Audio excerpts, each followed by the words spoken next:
Farm work is war work.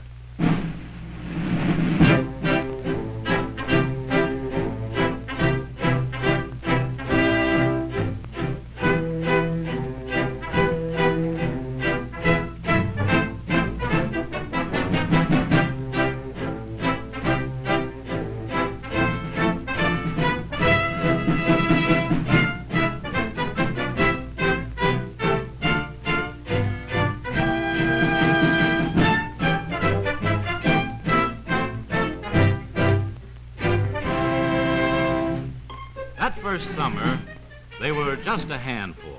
Boys and girls from high school and college. Volunteers. Pioneers. Pioneers in a movement which is now nationwide and government-sponsored. But that year, they were only a small group of 500 youngsters who gave up their vacations to work on farms in Vermont. They worked harder than any of them had ever worked before. And then, when the harvest was in, on their way back to town and school, they all got together. This was the moment.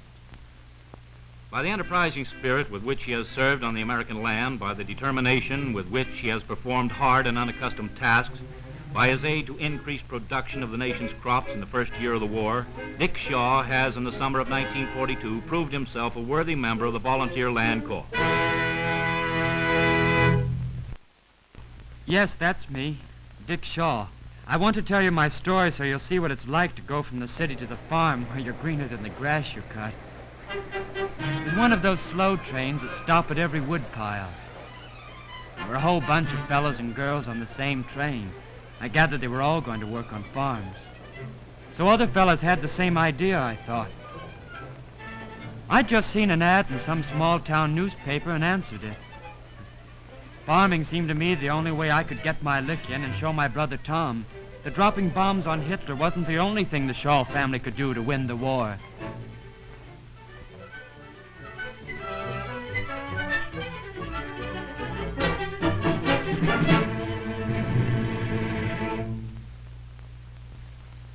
The farmer was supposed to pick me up. That man near the wagon was the only one I saw, and he didn't look very inviting. Pretty grim, as a matter of fact. "Could you be Dick Shaw?" he asked a big chap that got off the train. Now I knew he was my farmer.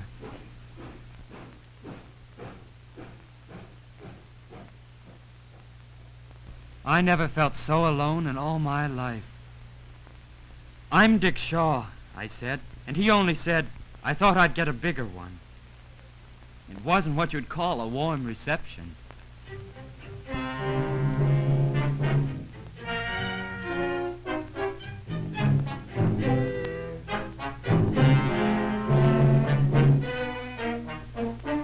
But I sure got warm, heaving those feed bags around. They weighed 100 pounds apiece, and he expected me to toss them up as if they were basketballs or something. I got the sneaking suspicion that we'd never be buddies.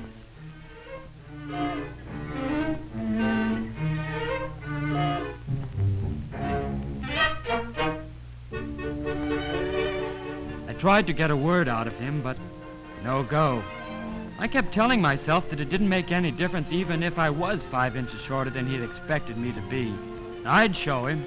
Oh, I finally got him to talk all right, twice.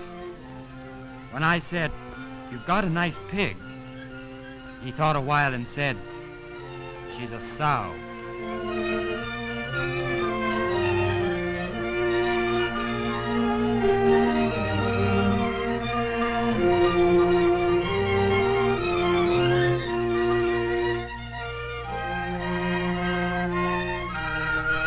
And then I said something about how beautiful the country was.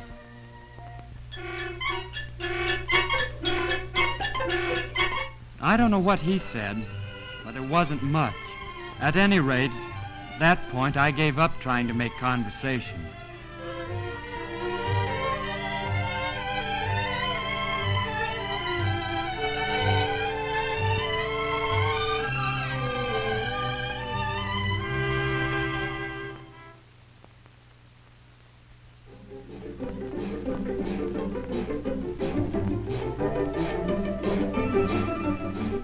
So this was the farm.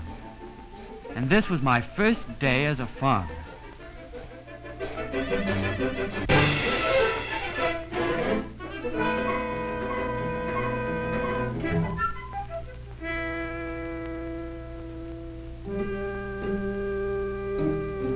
My farmer never got a bit chummier.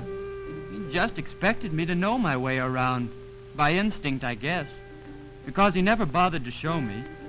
And if he did, and I didn't get it right the first time, he looked as if he thought I had the IQ of a low-grade idiot. Once he let me try to milk a cow. I don't know why, but ever since I was a kid, I wanted to milk. Someone had told me it's like playing scales on the piano. Old Sourpuss never said a word. But after that once, I was permanently reduced to holding the lantern for him while he worked. And was I sore? And the manure.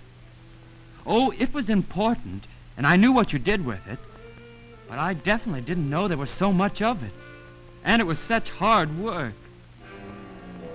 And all the time, I not only had to learn how to do all these things I'd never done, but I had to buck the boss and keep him from throwing me off his place. I'm not licked yet, I kept telling myself. I'll get the hang of it. Give me time. I've only been at it 3 days. Just give me a chance. But old Sourpuss was much nicer to the horses and the calves than he ever was to me.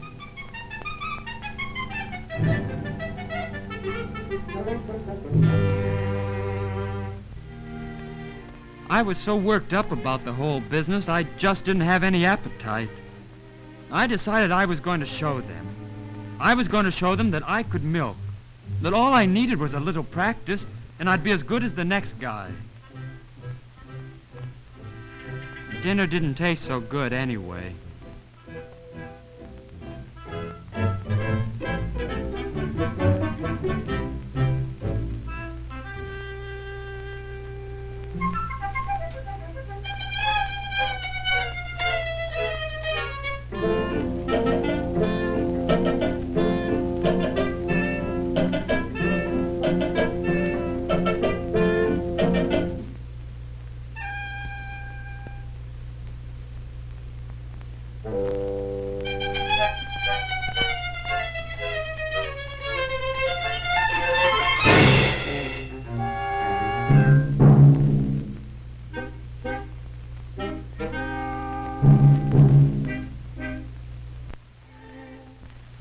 I felt lousy. I had to wait till the 6:45 pulled in, and that's a long wait when you felt like I did. I was honestly hipped with this farm idea. Some bust I turned out to be, and his mother going to have herself a good laugh. Helping the war effort, I told her. You got fired in less than a week, she'll tell me.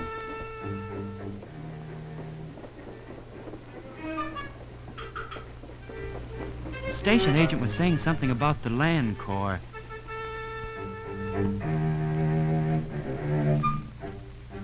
The Land Corps.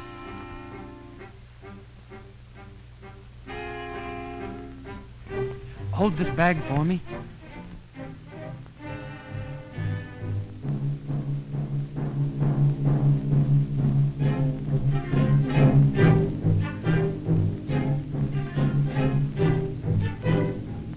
I kept thinking, after all, I'm willing and not dumb. If you set your mind on it, you can learn anything. I knew working on a farm was as important to winning the war as working in a factory or flying planes. And old Sourpuss hadn't given me a chance. Maybe this was it. Maybe here they'd help me learn how you do things on a farm. I heard the old man say he needed someone bad, and I kept my fingers crossed hoping he meant me. It was worth trying. If it didn't work out, I could still get that train back to the city. Larry was very nice and friendly, even though he didn't know me from Adam. You go ahead and try, he told me. Mr. Perry, he said, just needs someone. Ask him.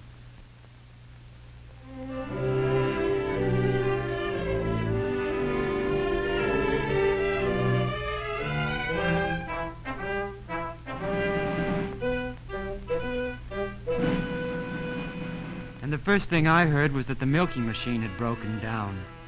I'd never seen a milking machine before in my life. The old man didn't have much time for me. The cows were waiting. I wanted to tell him all the reasons why I had to work on a farm. Mr. Perry was so busy he wouldn't listen to me. The only thing he said was, "If you're any good, sit down and go to work." Okay, then I'd show them. This time it had to work.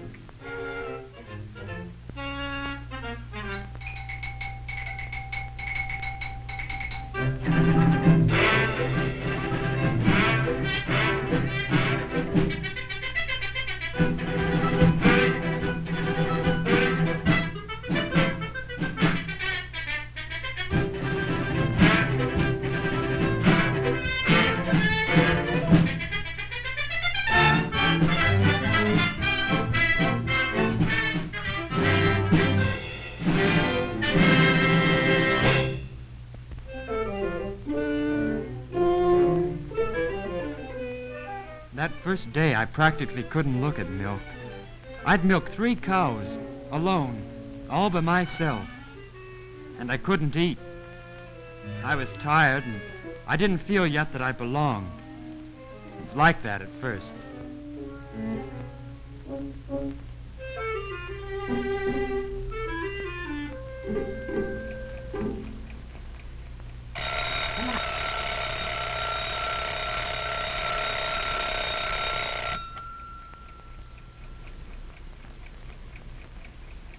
First, I remembered that I finally knew how to milk, that I could do it. It made me feel good. But then I started to worry about Farmer Perry. Maybe he'd expect me to do all kinds of things. And then, in a week, he'd tell me to go home to Mother. It wasn't only Mother, but the boys on the team who said I was just plain nuts to go. And Tom, who always said the kid's getting too big for his britches.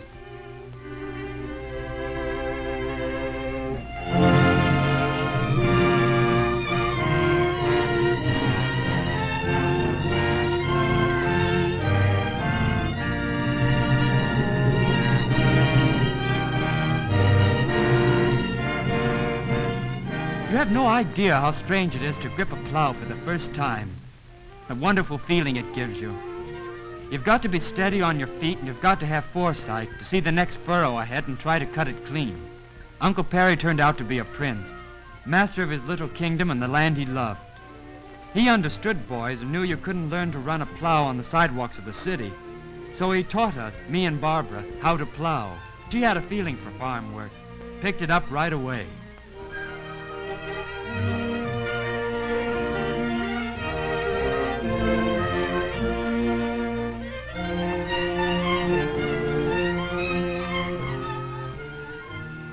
I realized it wasn't just me and Barbara doing this work for the first time, but hundreds of us from towns and cities where you think of a farmer as merely the chap who grows the food you eat.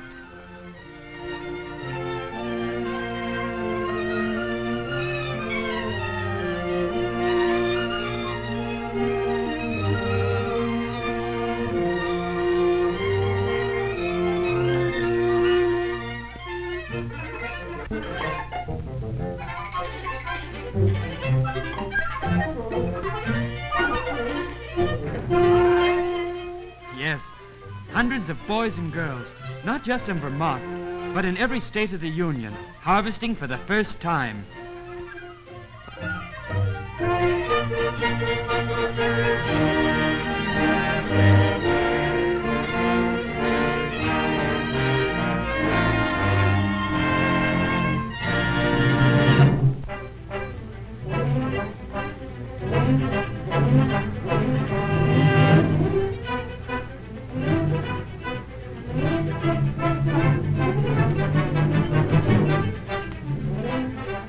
On off days when the fields could be left alone, we'd cut wood. And then the logs must be stacked. A cord of wood is 8 feet long, 4 feet high, and 4 feet wide. Uncle Perry told us. Good farmers, he said, stack it neatly like bricks, so the wet and moisture can't get through. We tried to show him we were good farmers. Then you light a fire with one of the logs from one of the trees you felled yourself. And somehow it burns differently. And the water it heats feels lots better.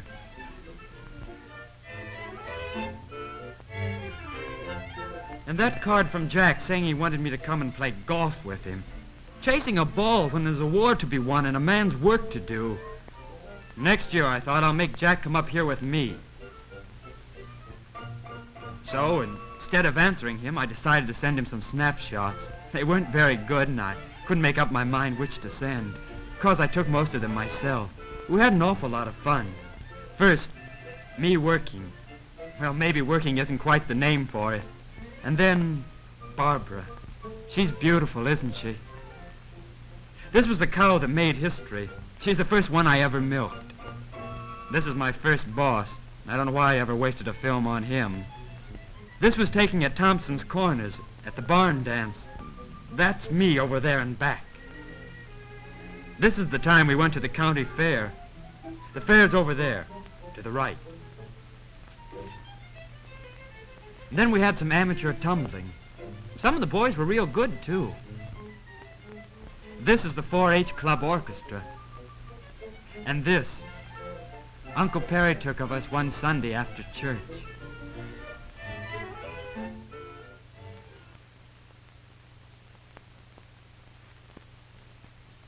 By the end of August, the Perry kitchen was home for me. And boy, does farming build up your appetite. How different from that first evening. How friendly to sit with the Perrys and Barbara after a hard day's work. And this land was now mine, just as I was part of it. Mother wrote that I ought to have a couple of weeks off before going back to school. To rest up, she said. She didn't know we'd had a frost the night before, and that we had to get our corn in the next day or lose a summer's work. When I got to the store one morning, there was a phone call from her. She didn't realize that if I left, it meant that Uncle Perry and Ma and Barbara would have to do the whole job alone, because every farm needed hands and neighbors had to do their own work, just didn't have time to pitch in and help. She didn't know that I felt I couldn't just go off like that and leave my corn, which I'd plowed and sowed and weeded, for someone else to harvest. I'll have a vacation when I go back to school, I told her. I haven't got time to take a vacation now.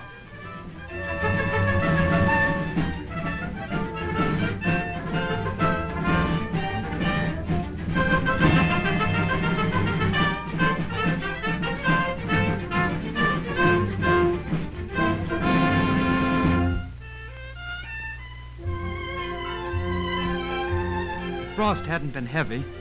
It just nipped the corn. But a couple of more nights with a heavier frost, that would be too bad. We had to cut our corn by hand. The corn cutter was broken and we couldn't get new parts. The steel is going into guns and there just aren't enough replacements for farm machinery. The short scythe is hard on your fingers and wrist. You've got to cut in a stoop position and you got an awful crick in your back. And it's got to be finished. No time to waste.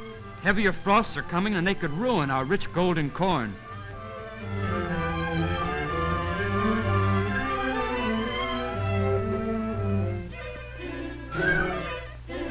We worked against time, early and late, all of us. Uncle Perry and Ma and Barbara and me.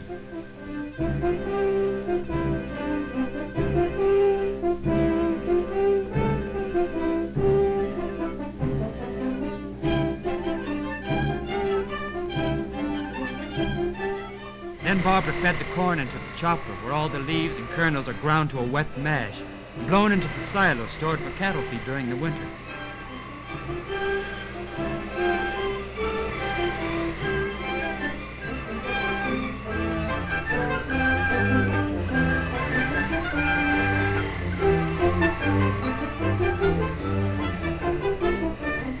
I was up in the silo where the wet mash settles on you like a lukewarm blizzard.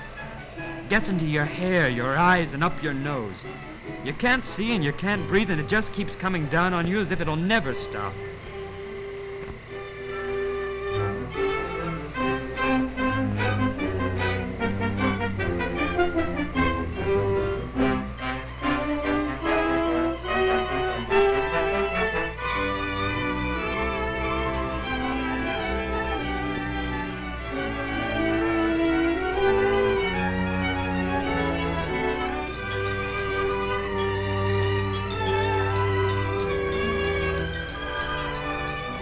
It's hard work.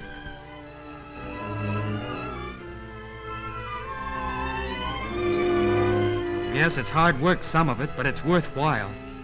It makes you feel good to know you can do your share. And of course, it's not all work. And it's not the work you remember.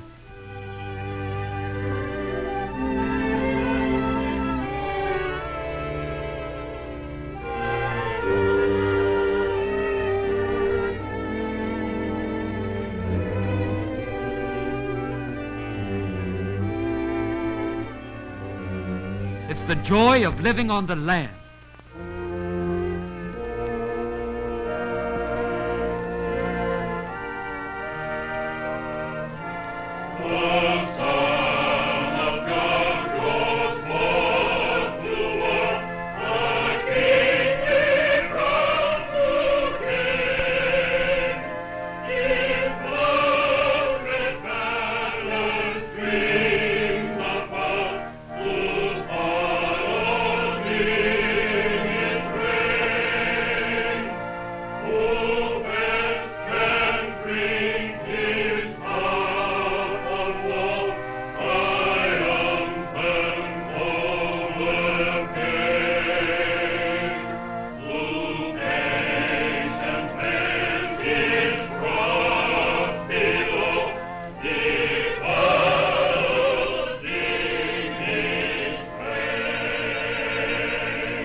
I'll be back there again, back at work as one of the thousands of fellows and girls who signed up with the Victory Farm Volunteers all over the country.